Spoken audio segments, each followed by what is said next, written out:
टीचा अभ्यास करत होते तुम्ही. उद्या टीची तुमची एक्झाम होती. सगळ्या शिक्षक लोकांची उद्या परीक्षा होती. अभ्यास बंद करून टाका. मी तर म्हणते उद्यासाठी नाही, या शिक्षण व्यवस्थेमध्ये परीक्षा देणं, अभ्यास करणं हे आपण बंद करून टाकू. कारण की तुम्ही इथे तर बघू शकत आहात, अतिशय निर्लज्जपणाची ही गोष्ट आहे. अतिशय लज्जास्पद अशी गोष्ट झालेली आहे. ठाण्यामध्ये आपल्याला टीचा जो उद्या होणार होता पेपर, तो लीक झालेला दिसून येत आहे. जेव्हा पूर्ण इंडियाच्या स्तरावरती, पूर्ण भारताच्या स्तरावरती एकच महिन्यापूर्वी नीटचा पेपर लीक झाला होता आणि त्याच्यासाठी जागोजागी सध्या आंदोलन चालू आहेत. या पूर्ण गोष्टीला अनुभव करून सुद्धा जर तुम्ही एक सुरक्षित यंत्रणेमध्ये पेपर ठेवू शकत नाही आहे, तर परीक्षा घ्यायचीच कशाला? त्याच्यापेक्षा जे शिक्षक ऑलरेडी शिक्षक होते त्यांना या पात्रतेची गरजच नाही आहे ना. जर तुम्हीच ती पात्रता जी त्यांच्याकडनं तुम्हाला करून घ्यायची आहे, जी परीक्षा त्यांच्याकडनं तुम्हाला करून घ्यायची आहे, त्याच्यातच जर तुम्ही कार्यवाही नीट नाही करू शकत, जर तुम्ही ती सिस्टीम नीट नाही चालवू शकत, असे वेगवेगळे पेपर जर लीक होणार आहेत, तर फायदा काय आहे ह्या परीक्षा द्यायचा? कोणालाही येऊ द्या, कोणीही बसू द्या, कोणीही शिकवू द्या. एज्युकेशन सिस्टीमच कचरा झालेली आहे. तर एज्युकेशन सिस्टीमला बदलण्यासाठी कोणी जर रिस्पॉन्सिबिलिटी नाही घेते, तर फायदा नाही आहे या परीक्षांचा.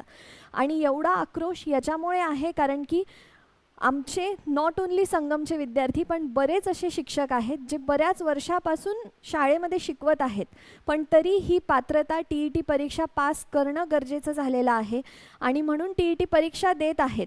शाळा मॅनेज करून, ठीक आहे आता सुट्ट्या होत्या शाळांना, बट तरी निकालांच्या दिवसांमध्ये मागच्या हिवाळ्यापासनं बरेच शिक्षक लोक या परीक्षेसाठी अभ्यास करत आहे. सगळ्या जणांनी सुट्ट्या काढून शाळा चालू झालेल्या आहेत, आता तरी चालू झालेल्या आहेत. ते सगळं मॅनेज करून उद्याच्या पेपरसाठी सगळे रेडी होते आणि आता ही सगळ्यात महत्त्वाची न्यूज आपल्याला बाहेर आलेली दिसत आहे की टीईटीचा पेपर जो आहे तो ठाण्यामध्ये लीक झालेला आहे.